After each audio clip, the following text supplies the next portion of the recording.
Hello everyone and welcome back to the channel. This is happening maybe a bit earlier because I only released the update video this morning.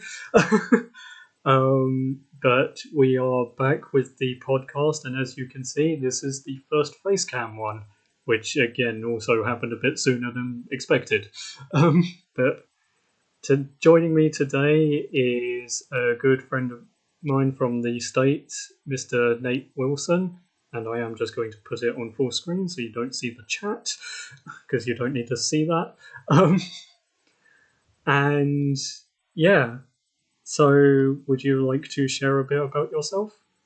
Oh, sure. I live in Minnesota, which is always known for its cold winters.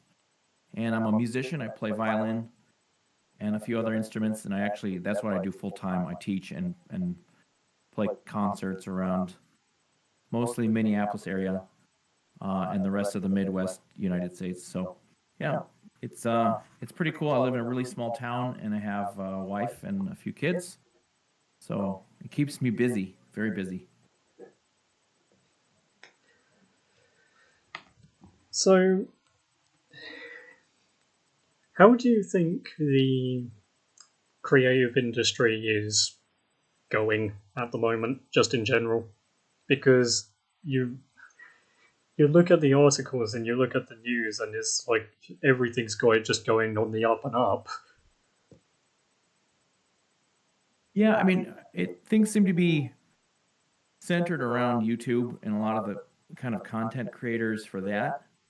Um, and moving away from what I'm more interested in and more familiar with, which is kind of like the more classical music, more like in-depth things that take years to study for, and like a lot of you can't just hop right into it.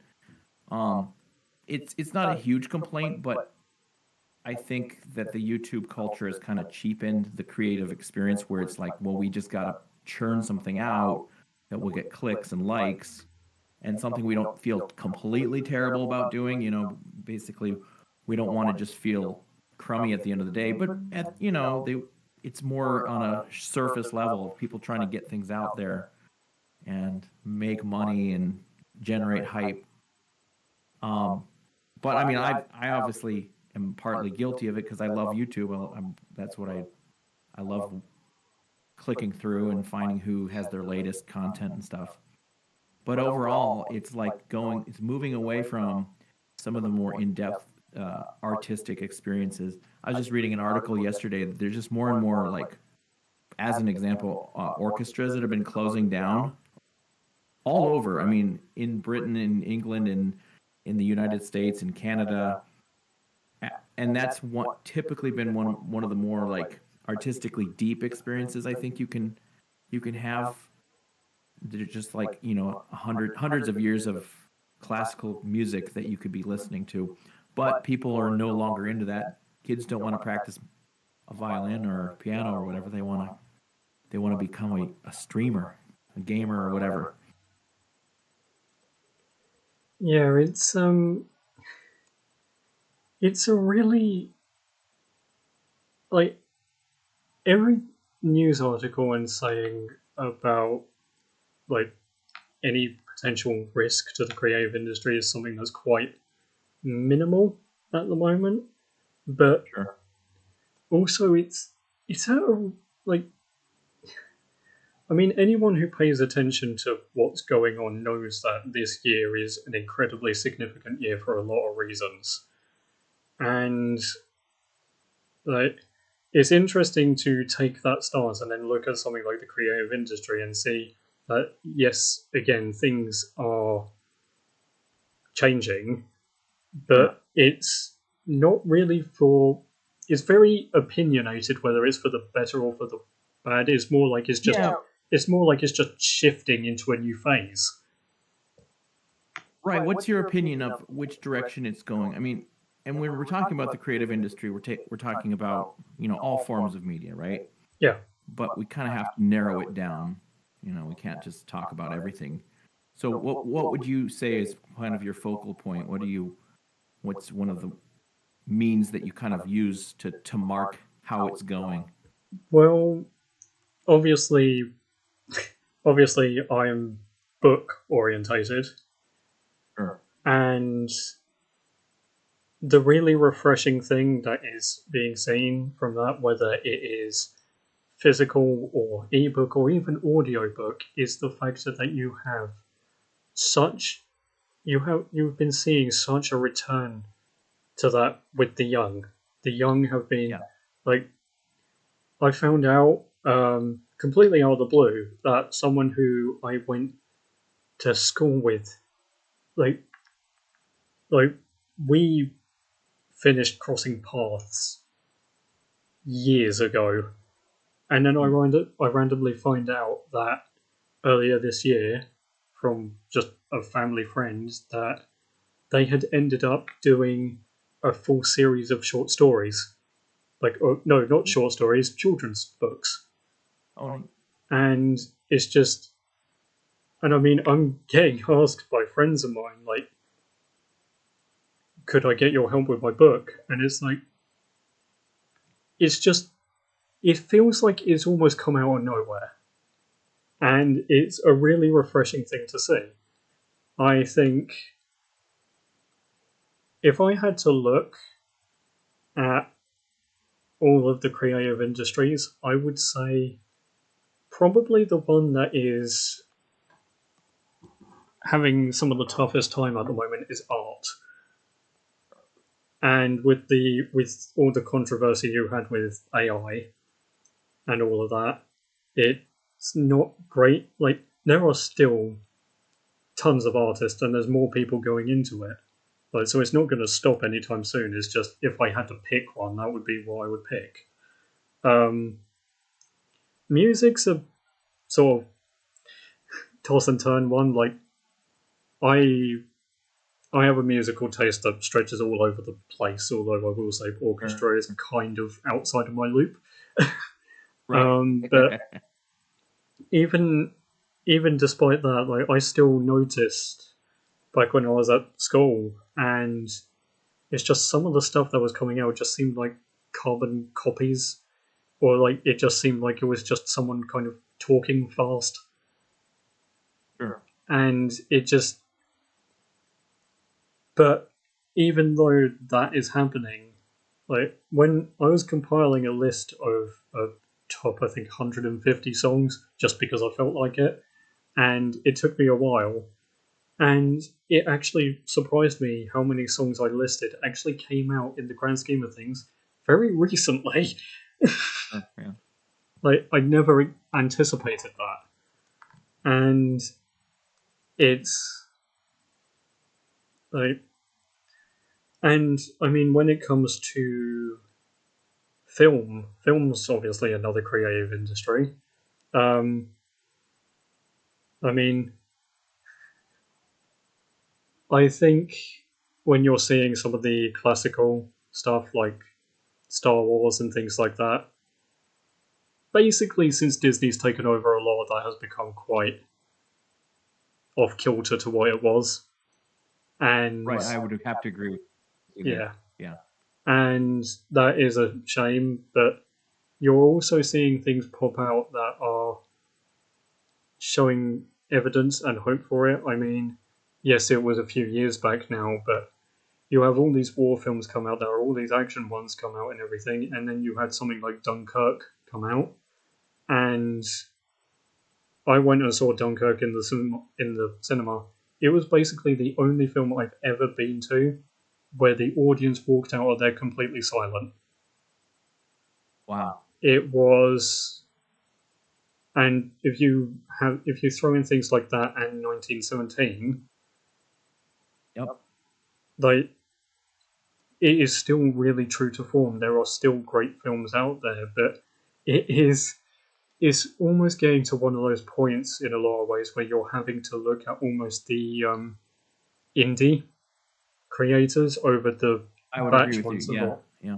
Like, I'm not a fan of horror, but like on the gaming side of things, which is something that you and I are both interested in and involved in, um, Right. you had the sequel for something like a 13-year-old game, like the second Alan Wake game come out, and Yep.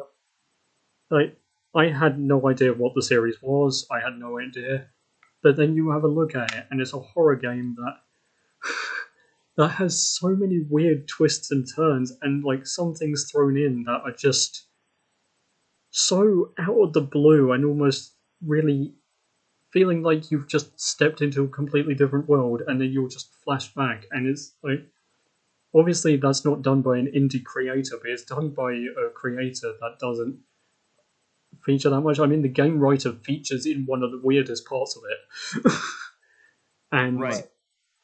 it's like because I know in the last podcast episode we went on a bit of a tangent about gaming, but one thing that I have an immense amount of admiration for are modders because of just the amount of stuff that they are able to do. And Sure.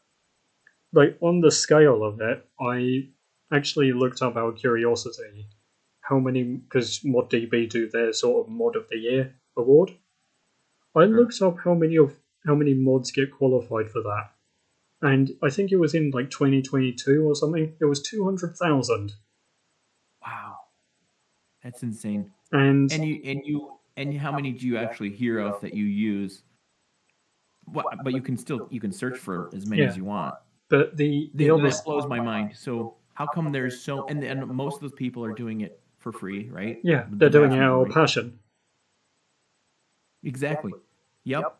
And then like because what was I playing? I was playing Valheim not very long ago with some friends because they wanted me to play on their server, and basically they had this list of mods that did all these very specific things, and they did them very well. And you're right, it was just by these single creators who did it for free, and just out of dedication for wanting a better world building experience. So I mean that's both a good thing and also kind of a negative thing, right? Because there's so many people out there. How can you cut through all the noise and actually do? Let's be honest. Like if you want really high quality stuff, it's going to have to be from people who are very dedicated and aren't just basically doing it in their spare minutes. Whenever they have a few away from their normal job. But how can anyone even make a living anymore just creating, right? Like it's so hard to cut through the noise. And I mean, obviously Steam has these green light things and I haven't looked as much into it, but there's actually a spotlight on indie makers and indie games, and it's not very hard for it to come across your stream or you kind of the marketing aspect of it. So yeah, I mean, I think I don't have a huge opinion about that whole industry except to say that I would say, plug into a good medium that gets your stuff in front of eyes, and then obviously you have a good product that then people start to talk about and want to talk about in forums and wherever, and in podcasts even. Yeah, because the other thing about it is you look at what modders are able to do, and it shows a serious amount of IT skill.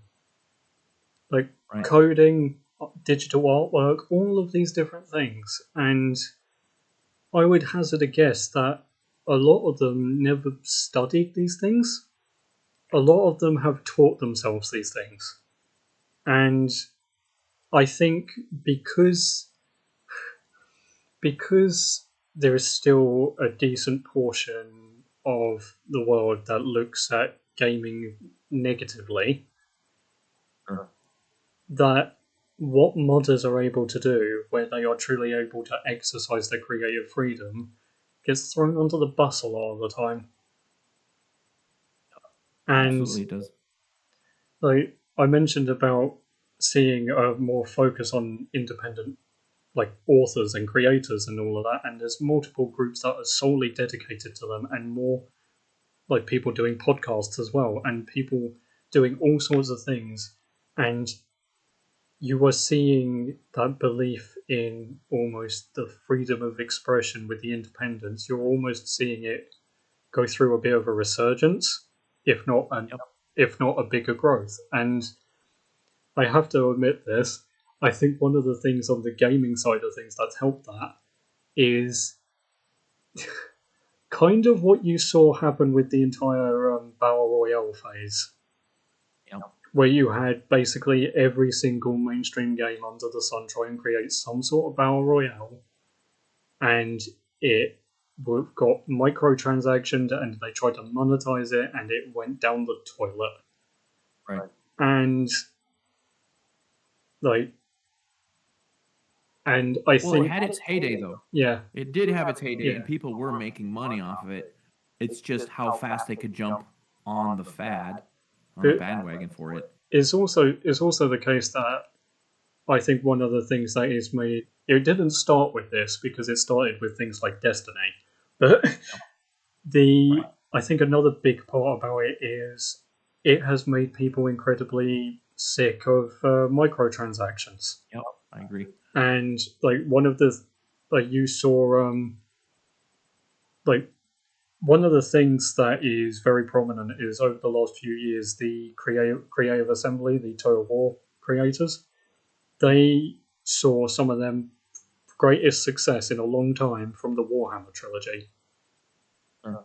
And yet you had it that with Warhammer 3, it had a rough launch and then it improved. Its first proper couple of DLCs showed an immense amount of promise. And then because they tried to do that case of higher price, lower content, it it almost caused them to pretty much almost entirely implode at certain points. And that is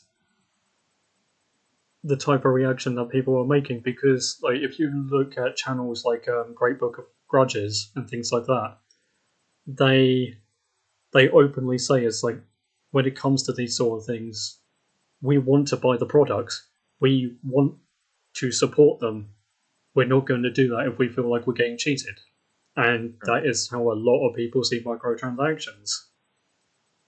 Well, it's really when these different industries kind of bump into one another because you have the gaming industry and in general, I would say the gaming community is just has a different mindset than the big corporation type of mentality.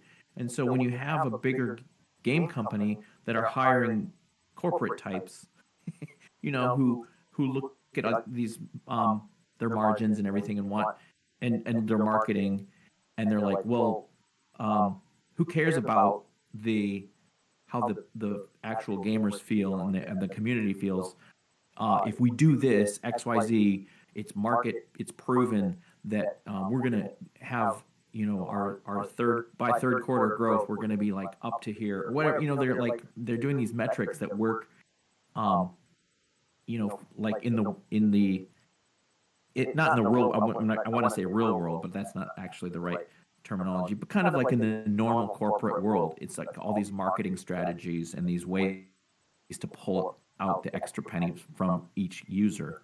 And you bump that into these game companies, and that's what happens. You lose the soul of the actual gaming creators, and it's all about the bottom dollar. So we keep seeing that happen over and over again because that's the mindset. If you go to college and you get like a marketing degree, or you're getting all these different versions of a marketing degree, like there's all these different ones that are used in just big corporations across the board. You get those same people coming into a gaming company and they promise that they can make extra money. Well, yeah, it can happen, but then you destroy the soul of the actual gaming experience. Yeah, So and that it's just when different industries bump into one another and you kind of head off on the wrong direction. It'd be the same as like if my favorite orchestra hired some guy who said he was fantastic at marketing, and then he went around and had huge billboards that looked like McDonald's billboards. Like, okay, it would work for McDonald's, but not for the arts community, right? that's just an analogy. Like I feel like there's just different ways that you would come at different products or different artistic kind of ventures. Yeah, like the it's one of the arguments that I do stand against. Like, if you want to make a career out of creativity, like an element of that has to be financial, earning money, Yep. all of that.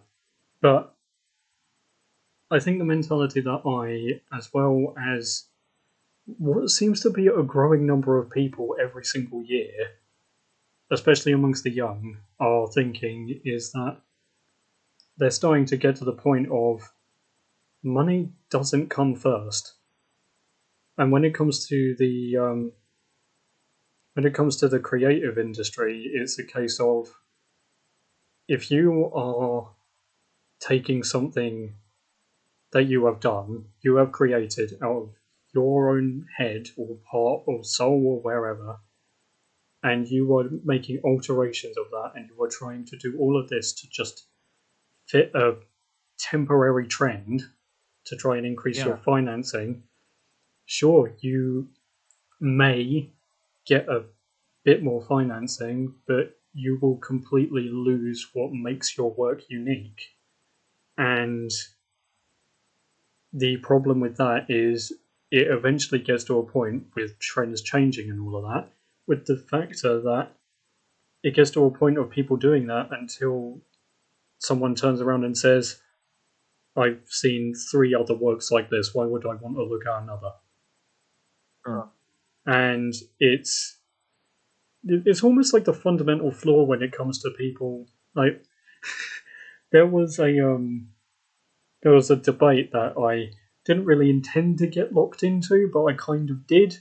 And it was talking about self-published authors when it comes to editors, and somehow it got onto an debate about self-publishing and publishing and all of that.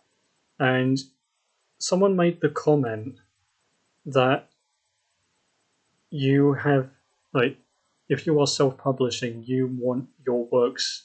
You need an editor because you need your works to be at the standard of traditional publishing. And then they went off on a tangent about saying self-publishing only exists because Amazon saw a business opportunity. And but by reference they were essentially also saying that independent authors only exist because of Amazon. Which is not true, even if they've popularized it. It's not true for I the mean, simple. so what's your It's not true opinion for on the that? simple factor that people have been writing books for centuries longer than Amazon existed. Exactly right. No, you're right. I think they're obviously talking about the way that people release them today in kind of digital forms, and I mean that goes back to we could talk about any industry, but almost all of them have been. There's been some pluses about it because now it is a lot easier to get your book out there, right? It used to be that you had to be like super high up on. Well, first off, you had to be pretty darn good writer, like better than many others, so that a big publisher could pick you up and say, "Okay, that we agree that you're going to make us money." But now you can self-publish, and it doesn't cost you all tons to actually do that, right? Even having a hard copy isn't going to break the bank. So that's fantastic. But then the only problem is now everyone can do it. And so again, it's the same problem as the mod builders. It's like there's just thousands and thousands and thousands. So how do you find then how can you even be seen? How can you showcase? which And is all, obviously there's groups that you can be involved in, right? which is almost like why that argument about keeping your work unique is so much more important now. Because if you, it's like you said, how do you make your stuff stand out? You keep it unique. Right. If you don't keep it unique, it won't stand out. Sure. And yeah, Well, and I have to do that all the time in the music industry. Is like I have to decide what I'm going to play in a concert and see who wants to buy tickets. Um, and choose things that I know people will really love because maybe they've heard a version of it before, almost like a cover tune type of situation, but also picking stuff that I really like and maybe no one's ever heard, and it might be scary and new to them, but like, so you don't just completely play 100% of what you think everyone is going to like. You have to do uh, at least a sizable amount of what you feel is going to be good. But if you only do stuff that only you think is fantastic and maybe it's a little weird, you might never ever sell tickets, or you might sell a few tickets at first and then no one else will want to buy it after that. So like you have to walk this line between doing what is almost like the industry kind of wants you to do, or like the people want you to do, and then what you feel like you want to do. And every author, every composer, every game maker has to struggle with that. And it's a good struggle. I don't have an answer for it. There's not like a mathematical formula to choose how much, how to do that. But I'd love your opinion on that for writing, because obviously you know more that world. The it like some of the there are some trends that obviously, and it's a bit of a odd one to make as an example, but the whole mentality of storytelling, and I mean people tell story, I mean half the time people who write songs are telling stories through song. But Sure. songs, films, books, even like dance and that, it has a beginning, it has a middle, it has an end. That's the baseline format. And Right. like you have some people who try and do the things in reverse and other that, but because of almost the nature of storytelling, it's like that is one thing that is almost universally incredibly difficult to make unique, Right. without it being seen as if you've just got your story in the complete wrong order. Like having the middle at the start and then the beginning at the end, or something like that. Yeah, it'd be complete gibberish. Yeah. So there's forms that make sense on a human level that we all kind of, it's almost like hardwired in, right? And actually, to be honest, I don't know how much you know about music, but that's actually the same with music. There's literally ways to start out a piece of music, a song. Could be classical, could be pop, could be whatever. And then there's obviously ways to make the middle develop somewhat.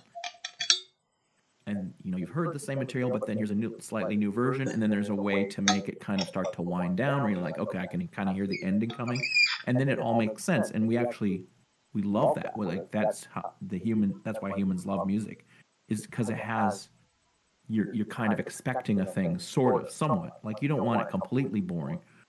Even with movies, right? Like, you have the first act, second act, third act.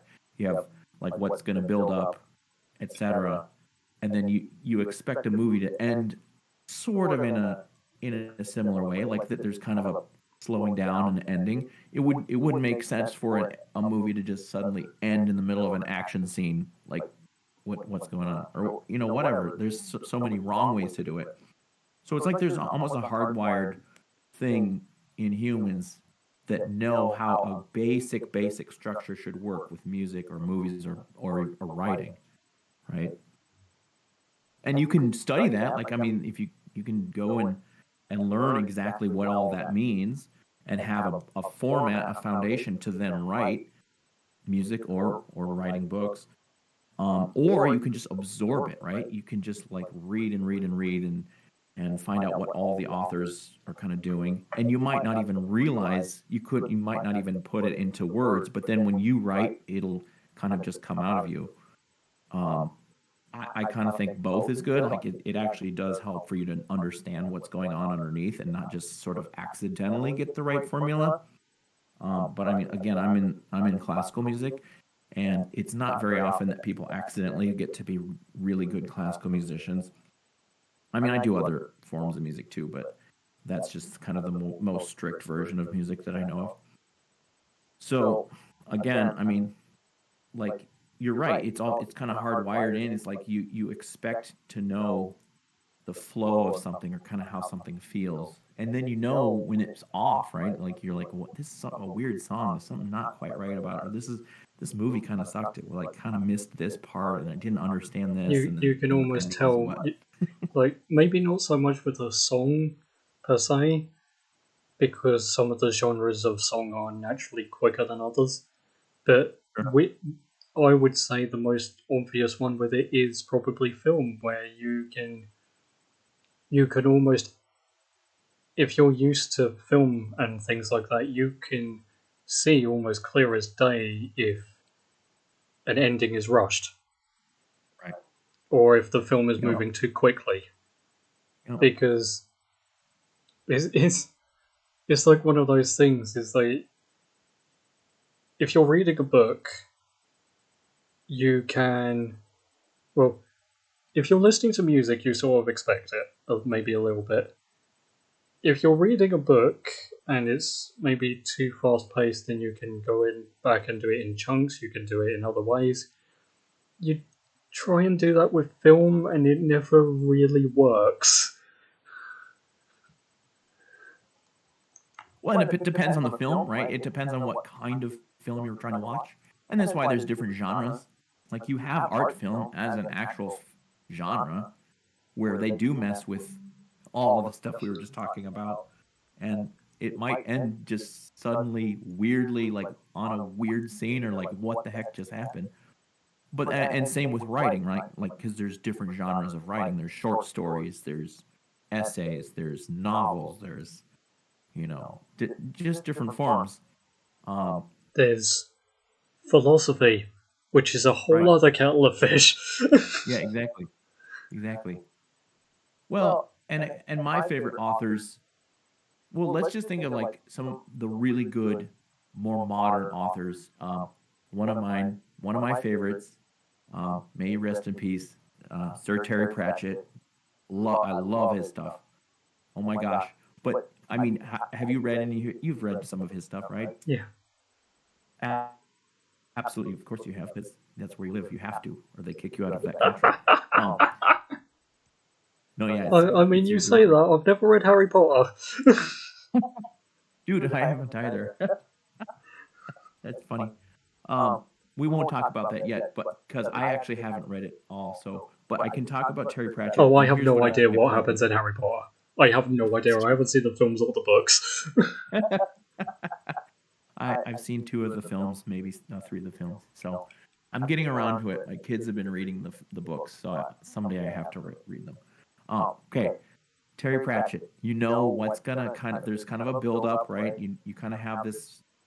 You kind of know the form of most of his books, right? There's going to be this huge thing near the end where there's a big battle or a big crazy thing that happens, and it almost happens for every single one of them. I love his books, but you kind of know what to, in general, how it's going to ramp up and then how it's going to end, and I love that. It's almost one of the directors, or not the directors. Well, actually, yeah, it's similar to a director. You know a director's almost style, and if you Right. know their style, yeah, you can like it, but you also begin to kind of expect.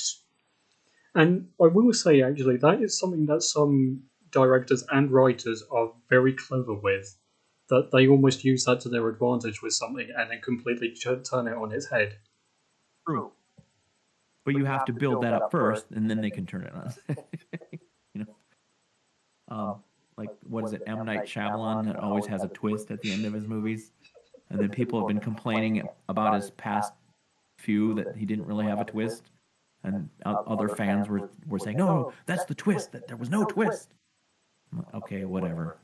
Um, And I yeah, personally think he lucked out on a few of his films and did some pretty darn good films, and then actually afterwards, he showed his true colors, and he's not fantastic yeah, anymore. But that's just me. it's the interesting style.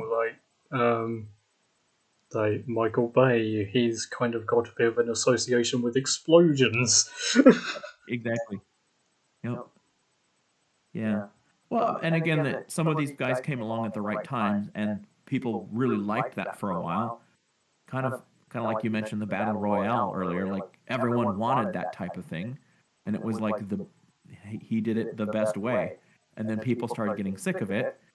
And I mean, I don't know what Michael Bay's done recently, but I haven't heard of any super popular ones he's done very recently within the past couple of years. Yeah, I think something you've seen in both. I don't know so much about music, but in both film and game, you've seen the mentality of not so much the sequel being like the constant repeats being eventually getting to a point where it's enough, because film has that all the time. Right. Game doesn't really have that. The issue with gaming and some films is the it goes back to the idea of the focused on sales over actually quality. Right. And I think whilst EA are a massive culprit of that, I would argue that the biggest culprit of all is definitely Activision with Call of Duty. Sure. And because they were going through a phase where they were releasing a game a year, and it was like, how could anyone, unless you were an extreme fan, actually keep track of that? And Right. it was also a case that inevitably, whilst they started off okay, the quality was going like that. Sure. And I think the biggest flaw in all of that was Call of Duty Vanguard, a game that released with not even all the models there. That's what I heard. Yeah, and it's insane. And that's why I always was Infinite was not great for several different reasons, whilst the campaign itself was actually quite good. It's why something like Halo does give me hope, because there has never been a point where Halo has released game after game, year after year. And they always have the opposite problem where they wait almost too long sometimes. But right. Because one of the factors is, whilst you've got Call of Duty that seems to go all over the place with its story, Halo's story is more linear. And the annoying part about it is, whilst it's linear, you then have people who get so frustrated having to wait for so long. Right. Right. I mean, you're looking again at big companies that. Let's talk about them today, because obviously there's somewhat of a rut in how these companies produce these now huge games, and I get it, because like they can't afford to have a flop, right? Like if they have a flop, then they're basically going to have to shut down divisions of their company or just completely go out of business. It's why the idea of working on multiple different projects at once is actually not a bad idea, because you're not being reliant on one thing in terms of, like, it's still being creative. And I'm not saying this like they're doing this and then they're going and doing another form of work. They're still doing the exact same thing. It's just on two separate projects. Right. And it's like, it backs up a bit of a reasoning of what I do with my books, because I'm always working on more than one.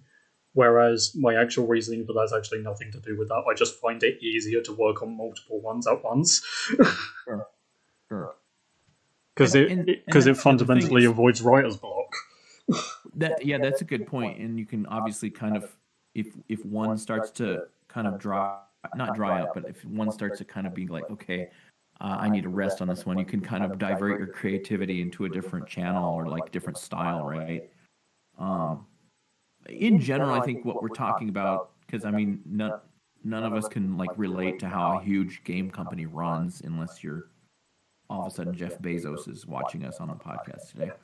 But basically, I think one of the bigger problems is that they suffer from, and any individual content creator or artist or creative type, if you just look backwards all the time, you're just only looking backwards. You're like, oh, this worked earlier and some people liked this earlier. Let's just do a version of that now.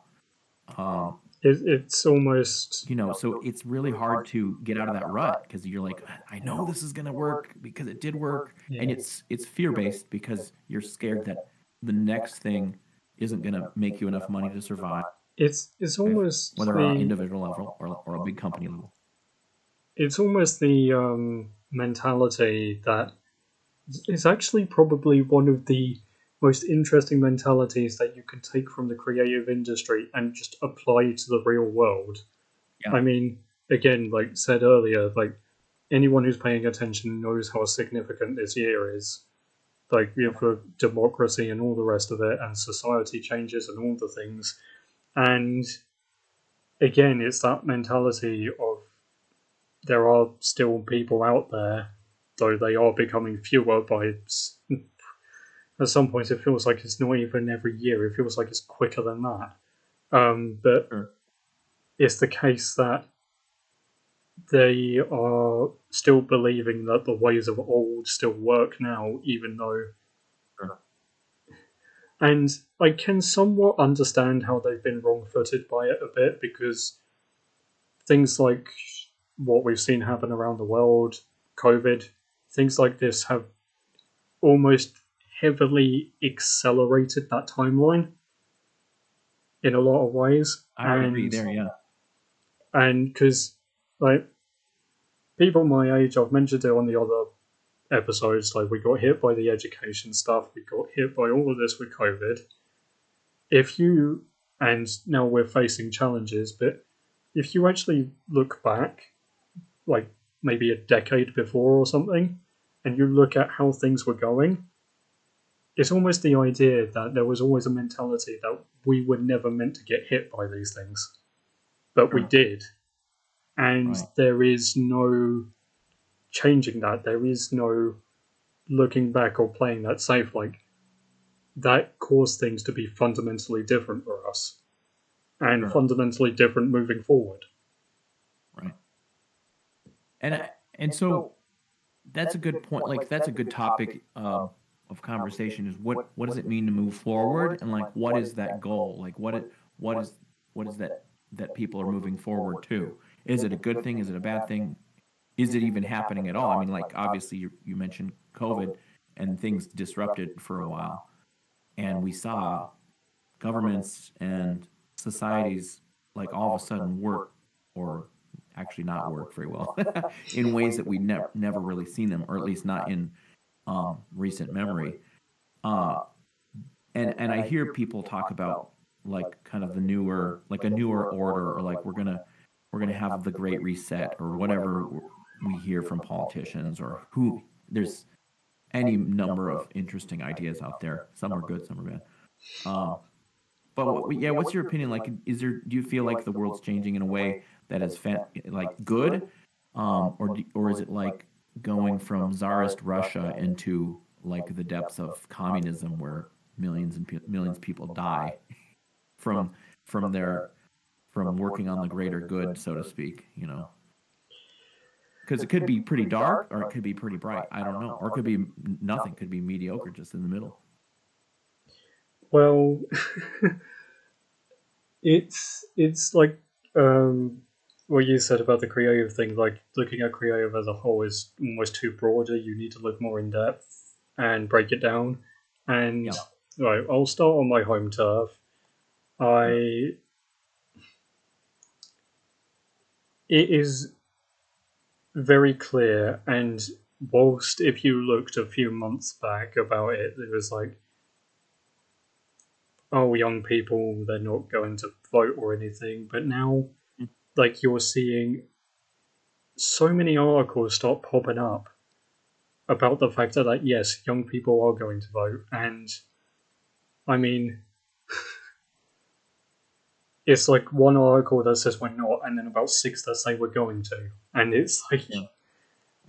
it's, there are a lot there are a lot of different things that circulate around the young at the moment, and Sure.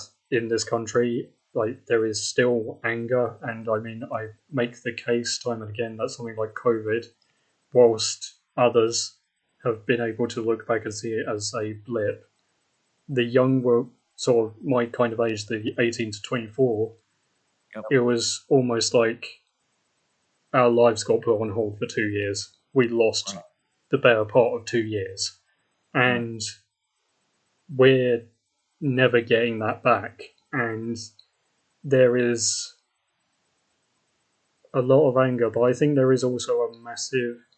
You look up, because obviously I'm a Gen Z. Yep. You look up like what is being seen, and I mean, like, I saw something yesterday. I don't know if it was scientifically or if it was another word, but it was something that had actually been proven to be a phenomenon or something. That people in my generation have actually been quite. Have had two factors. One is that we are far more open about mental health, which I will always hold out as a good thing. Sure. Yeah, absolutely. And the other thing is that we're much better at detecting BS. Hopefully. I mean, that's hopeful. That it's like there is when you're part of a generation that is pushing for environment, that is pushing for increase in social justice, is pushing for more, basically just more empowerment and things. It's like, and more independence, more creativity, more of all of this, and just actively trying to push against the status quo. And I say my in terms of the UK, that's all over the place. And like, I will pretty much forever and always see that sort of thing as a good thing. Like, because people should have a voice. People. And like, I will openly say I won't necessarily agree with all those voices, but Right. So I want to kind of bring that more to like the art, back to artistic kind of channel of things here. And I guess if I were kind of like giving people someone advice, if they're like any kind of creative type, I would I would actually be pretty open minded. I would encourage them to be pretty open minded about making sure that I am not just adamant about one particular viewpoint or one particular like set of authors that they like or set of music that they like, but actually know that it's fine and actually it's much more healthy to be exposed to different ideas than you had even, previously been raised with, or they're maybe not your favorites. Yeah, keep an open mind. Yeah, exactly, and that could go into, again, creative, well, like writing, right? Like read the works of famous people, even if you might not agree with them, or even reading past pieces of art and literature that might have a negative stigma attached to it. Um, that's fine. Like you might 100% disagree with it, but at least you're like bouncing off your ideas about against someone else's, and you're able to you'll probably be a better person. There's definitely not going to be a downside. It's not going to hurt you. You're not going to walk away and go, "Oh, dang, that was the worst thing." You're just going to learn from it, and so it's always going to empower you to have more viewpoints and at least know what the negative, what the opposite viewpoint of yours is. And who knows, maybe even there could be worst case scenario, you might change your mind on certain topics or certain philosophies that you had previously thought were the only way to think. And that's hard to do. Like that basically takes a humility that, you're not, that you don't contain 100% of the truth within you and that everything you do is 100% okay. You might need to have the humility to say, hey, I have some room to grow and learn. Yeah, It's hard to do. you never stop learning.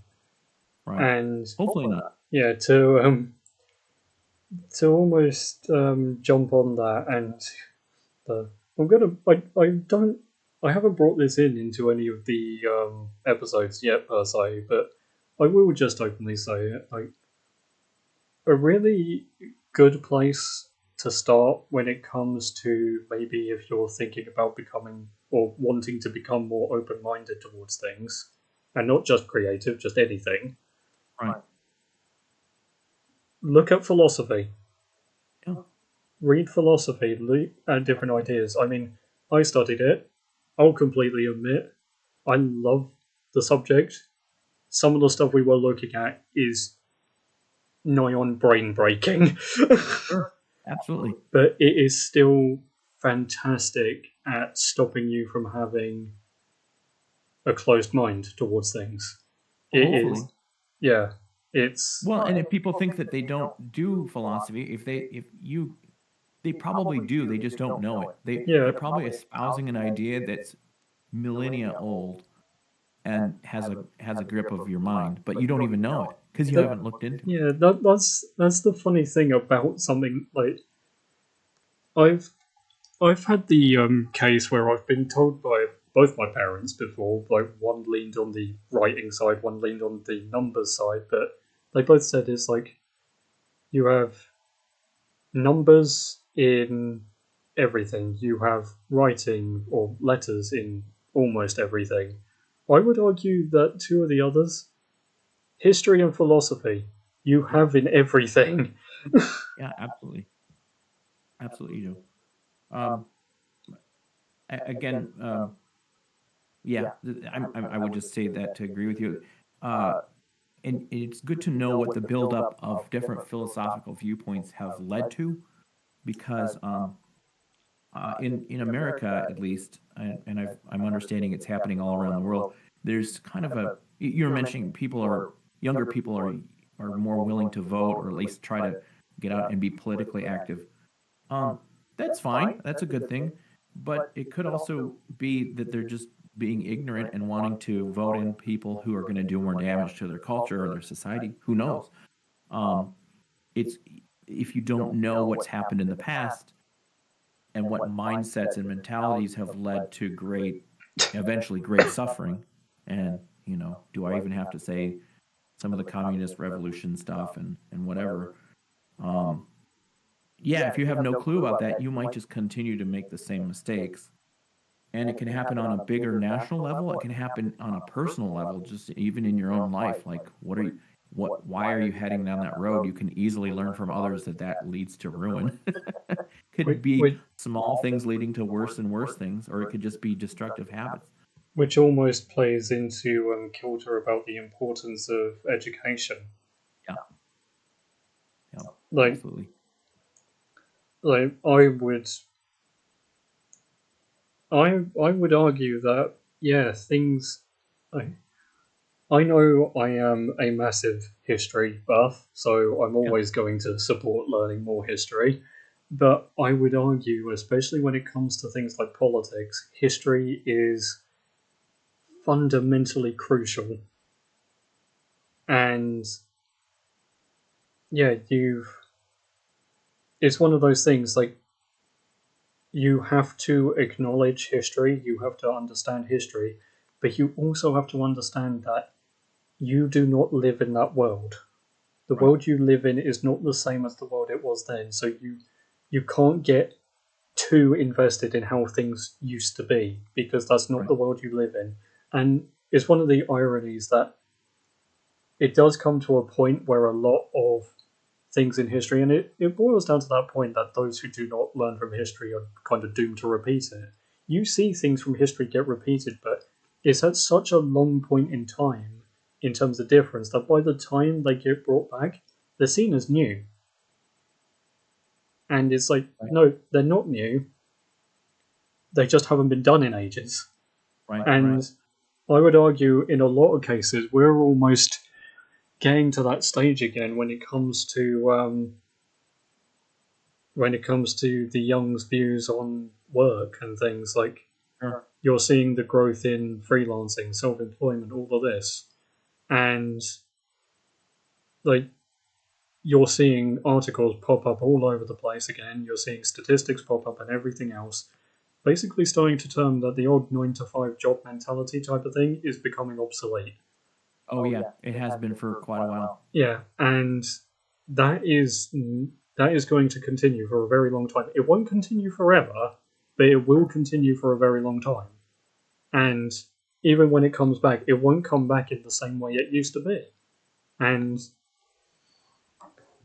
it will, in the way that we have grown up understanding it, it will become a thing of the past in a lot of ways. And yeah, it like So that's I agree with your assessment that you have to kind of mix. I mean, you kind of have to mix your ideas about the past with your understanding of the present and the recent past.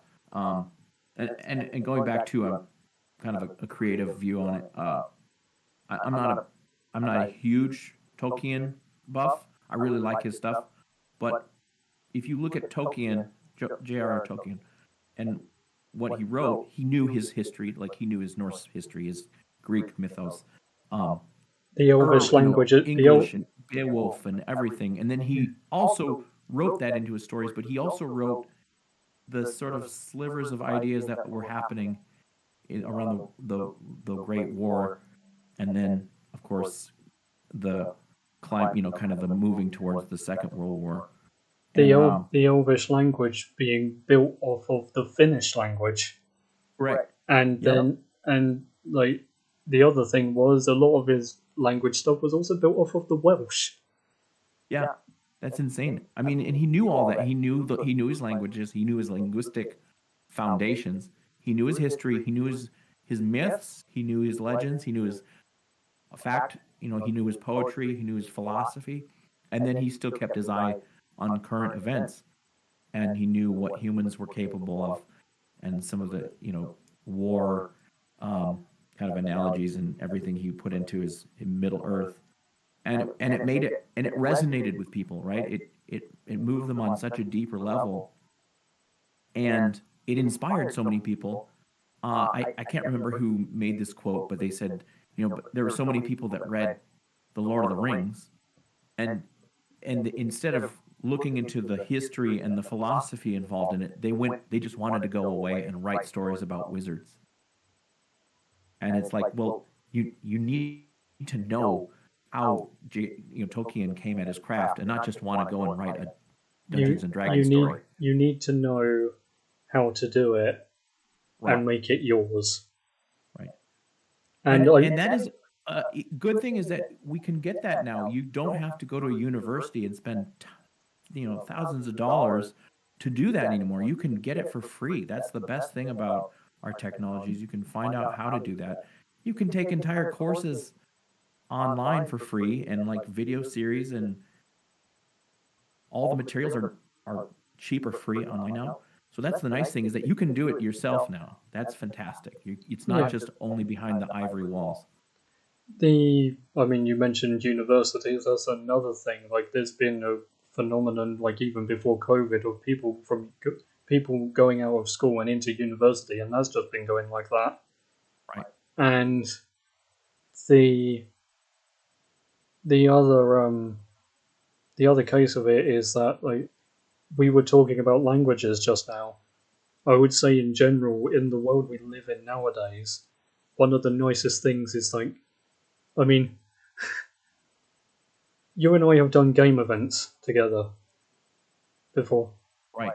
And it's like, when we were there, it was an English, there were a few English, there was a couple of Americans, there was a Serbian, there were Germans, it was possibly a Finn, and it's like, because of the internet and the age we're growing up in, or have grown up in, it is so much easier to connect all around the world. And I mean, I've linked you the previous podcast episodes that have been done with a Pakistani, a Bulgarian, and a Swede. And it's like, but the other part of that's like an even better part, is it's a new way of almost not exposing but hinting people at different cultures, and it's drumming up interest to experience the new cultures. And it's like, there was an interesting argument that I saw someone make, and it was the fact of that if you are friends with foreigners, if you are friends with people from all over the world, obviously it's not always true, but it does make it incredibly harder to basically be seen as racist and things like Well, that. yeah, right. And it's the other thing is language. It's like you like even if you don't intend to, like doing the voice chats at the events and things like that, you get exposed to other languages, Right. languages that sometimes you never heard before. Right. And like whilst I have only studied as a secondary language German, Sure. growing up I have been able to take on little bits and phrases of Danish, Hungarian, Yep. Polish, French, and it's one of those very interesting things that is just, and I would argue that maybe that's truest around Europe, but I would also say Yeah. that that's possibly also because Europe tends to be almost the most diverse when it comes to languages. True. I would agree. But And it's life enriching, right? yeah, It improves your life and your outlook. yeah, I would. I was going back and I was just going to say, like, you were talking about like people being encouraged to vote and everything and that, and I was going to ask you if you saw what Taylor Swift had done. Okay, so I was, so yeah.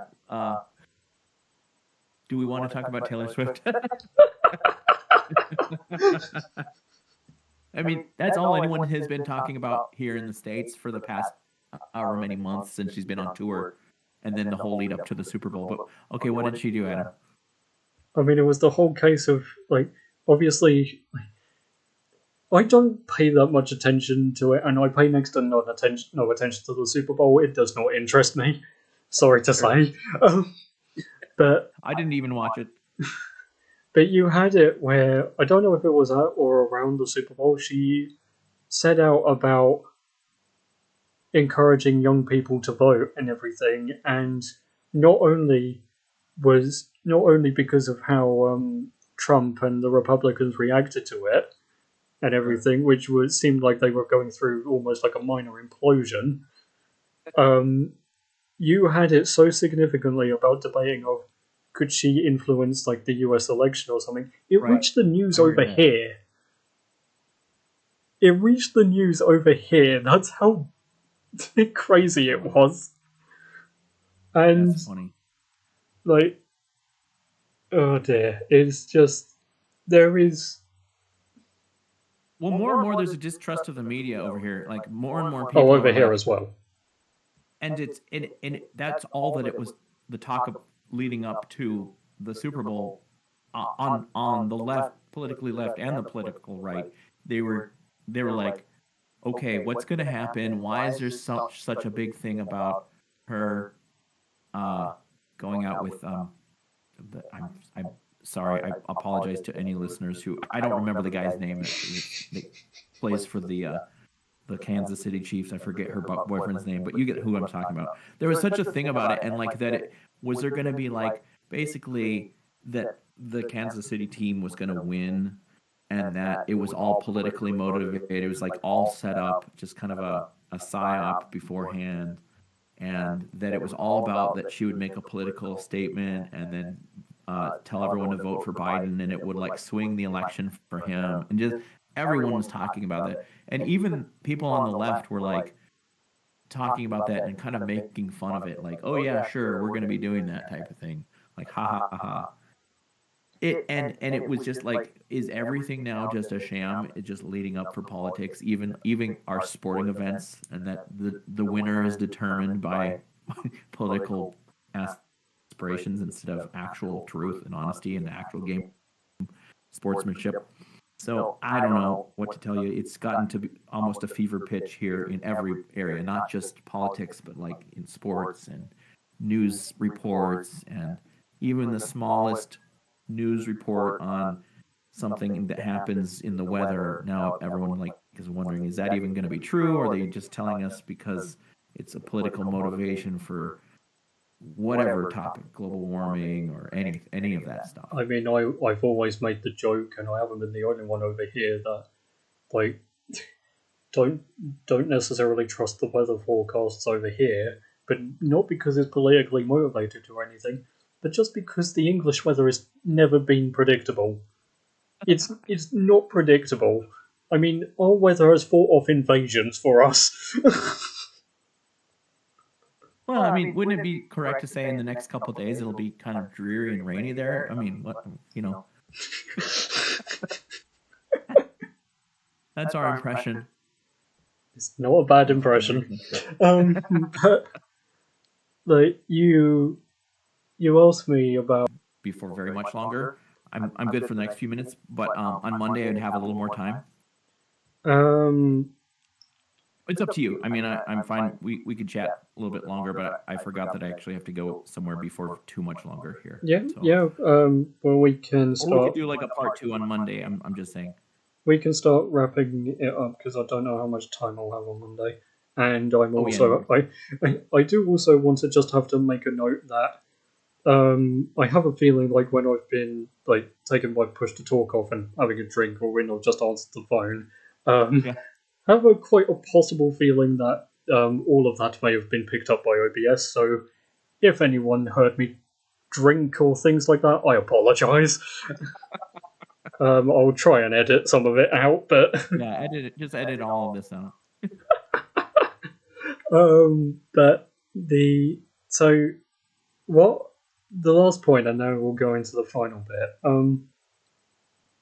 When you look at what's going on in Europe at the moment with all the protests and things like that, and everything that's going on, and the rise of populism and things, Right. the way that I'm viewing that is almost like it's been a wave.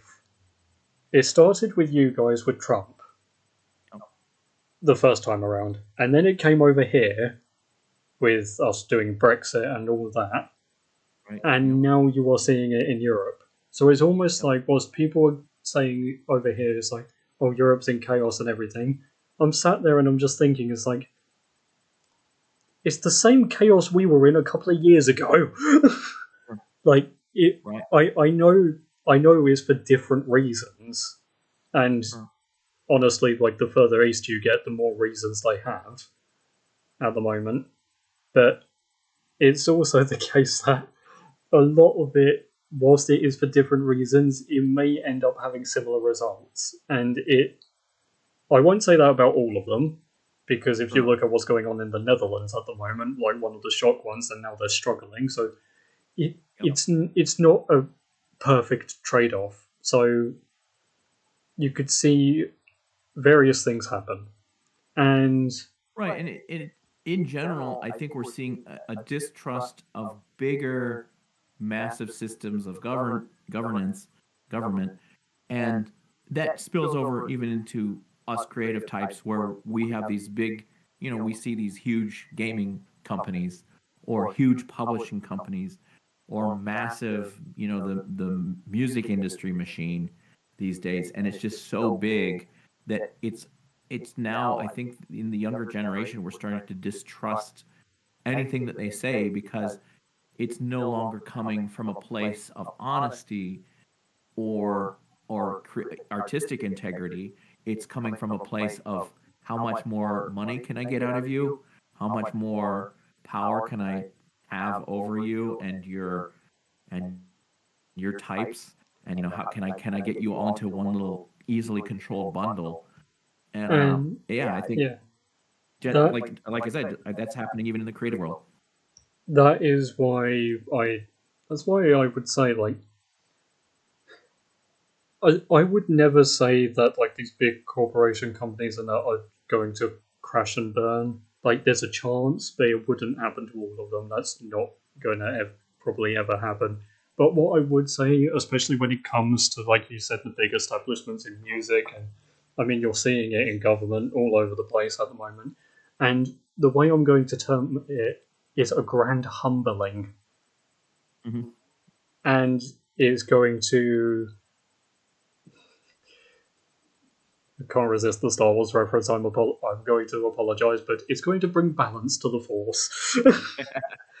And we hope so. Yeah, and I think the direction that a lot of the young, and I don't just mean the young my age, I mean a lot, like if you even go to like people in maybe their early 40s and downwards, like that's the scale of it. Well, you look at who's in control in government and look at the United States president.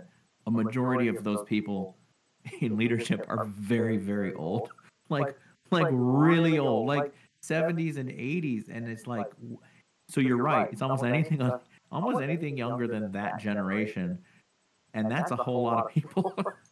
Yeah, So it's insane. it's it's quite funny because there was an article I saw towards the end. I can't remember when it was last year. It was towards the end of the year. New Zealand's like they got a 21-year-old MP get elected in, Wow. and it's like, and I mean we saw like a 23-year-old, 25-year-old get elected in, Sure. and it's Yeah. like I remember on the episode with my Swedish mate Johan. Sorry, there's a dog barking. Um, and like at the end of it, when I said something like, "What would you like to see in the immediate future for the young?" he turned around and said, "I would like to see more young people enter politics." Sure. And I think it's coming from the mentality of young people taking a control of their own future, and Right. that is what you are seeing. You are seeing a heavy push, but what you are also seeing is you're seeing them do that whilst also breaking through away from the status quo that no longer works. And it's like what Sure. I said, like 9 to 5 jobs are. You're seeing articles about them becoming obsolete. You turned around and said they've been like that for ages. Right. Yeah. I mean, and I think as long as, because youth can mean anything, right? It could mean a nice, fresh perspective, or could mean complete stupidity. So what I I was saying am, earlier, I am just going in to say, if that yeah. dog's getting picked up, I am not Oh, editing I that can't out. hear it at all. No, I No, I can't hear mean it. on the OBS. Oh, I got it. uh, well, it adds some character to the channel. The dog does. But you get. I'm just going to say the same thing, which is that it just pays to really look into things, to study things, to do the hard work, so that your brain isn't full of mush, and that you have strong opinions about things you really don't know much about. It just pays so much. And again, back in the creative world, practice your stuff, practice and do it and do it and do it and write and play music and you know all the things. So again, I'm just preaching to the crowd, but it's just that's the best thing I can tell anyone is who wants to do any creative endeavors. Just spend all the hard work doing it. And also, don't be afraid to do it whilst you're young. Right. Yeah. And you'll have a nice foundation that later on you'll be glad you have, instead of a clueless foundation. It's also the mentality of if you're having the ideas whilst you're young, do them whilst you're young, because there's no guarantee you'll have them when you're older. Or if you That's a do, good point. if you Yeah. do, there's no guarantee you'll have the chance to do them, especially if you Yeah, go into like having a family and things like that, because you get other commitments. yeah. Something tragic could happen. Who knows? It could be anything. So just be thankful for the days that you have and the resources that you have at hand, and try your best to use them while they're there, and be grateful. So to wrap things up, being and all of that, like I may put your, I may cheat a little bit and put the baseline question into a message for you a bit later, and Yep. and then put it as a comment answer on the chat on the video. So Yeah. what I am going to say instead is what I asked Johan, and it's going to be, if you could see anything in the immediate future happen for the young or for the creative industry, what would you like to see happen? If I could see anything happen in just the creative industry, I think that I'm going to kind of go with going back to roots and understanding where people came from in terms of their craft, in terms of their lineage artistically. Um, Even one of my favorite teachers that I had in college encouraged me to do an actual like a family tree of the teaching that had come down for me in my area of things in violin had come down from Corelli and through even Beethoven, all these just very great teachers and composers on down through the ages to him and now me. And I saw that it wasn't just me by myself, um, just kind of doing my own thing. It was like built on all these things from the past. And you can do that in writing, you can do that in any craft that you're in, is to understand who, where your thoughts and your art is sort of influenced by. And if you don't have that tethering, you're just going to be, I think, possibly too prideful to understand that you just need to be grateful for those that have come before you, and then to see how you sit currently in the present amongst other artists, and how to then um, use that as a springboard to create what you want, to create the things that you know are good and that you want to see. Um, so I would say, yeah, go back and seeing where your artistic roots have been and who's influenced you, and then look into it even more, study even more, and see what are the other viewpoints for it. Do the hard work, do it often, make it a practice. Just be like an instrument, be practicing whatever that is, whatever that thought process is, whatever those habits that you want to do. Practice it often, every day, as much as you can, and pretty soon it becomes just part of you. No one was born an artist. It's definitely work, and there's some spark of creativity, and individualness in there as well. That's kind of the intangible part, but a lot of it's just the kind of study, concentrating, and that kind of work that goes into it. So there you go. Yeah, I mean, personally, the way I mean, I say the way I've always viewed them. I mean, my fantasy trilogy, like the first book of that started off as just a Lord of the Rings fan story that I didn't look at for years, and then came back and just transitioned into my own thing. And it's every time I look at one of my works, I can systematically see what it is a love letter to. Like, That's great. I know where my inspirations have come from. Yeah, yeah, that's fantastic. Anything about the Wow. young as well, or Well, the young, just listen to your elders. Learn from the best. Find the ones that you know have been fantastic, and then steep yourself in it. Um, Spend as much time as you can learning how all of those great authors and great creative types have learned and who influenced them, and then do it yourself.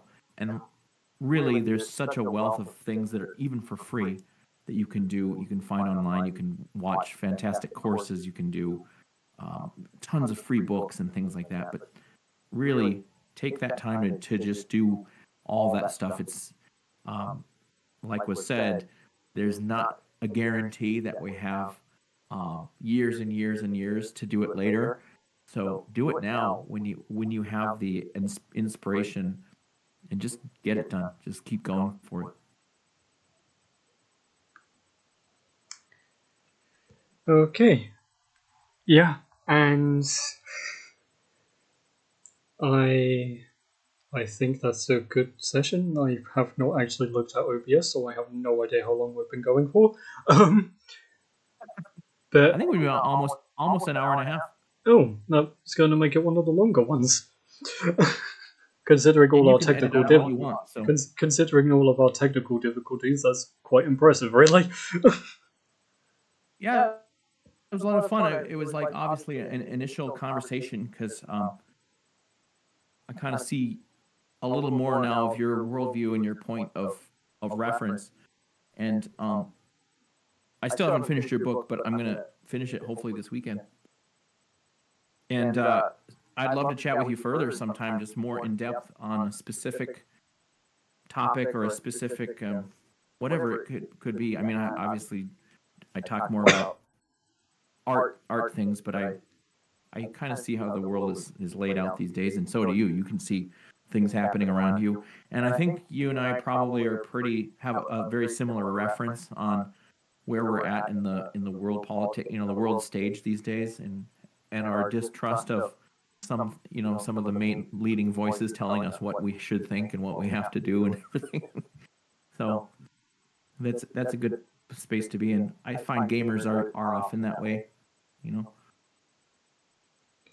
Funny that they get a bad rap because oftentimes gamers have a little more open-mindedness and are easier to talk with and to kind of reason with. They get a bad rap, but they have a whole other load of skills that get overlooked a lot.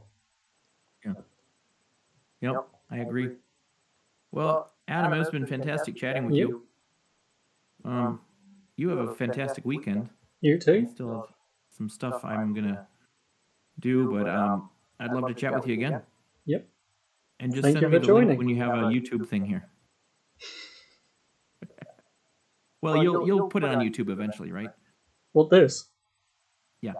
Yeah, it'll be up by the end of the weekend. Excellent.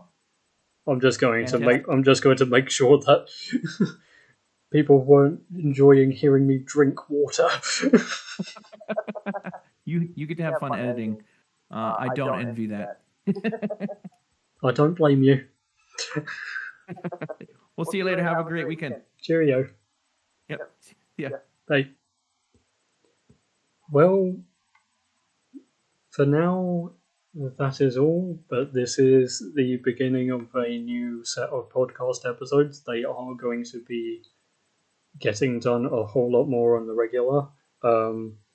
Yes, again, I do apologise, and I've made it evidently clear that at the moment my editing's not the best, so I will make no guarantee that I will be able to edit these things out, because it is a bit more tougher on the podcast than it is on regular videos. But yes, what I am going to say aside from that is thank you all for watching or listening. Please do, and I said this on the update, I will say it again, please do share every view, every subscriber. It helps. I am still of the mind of looking for more guests for the podcast. I'm happy to do videos with other authors. I will say that Facecam may not always be a thing. It will sort of be on and off, kind of depending on the preference of the guest. And yeah, that is all for now. So their current plans is there may be another podcast episode getting recorded next Thursday.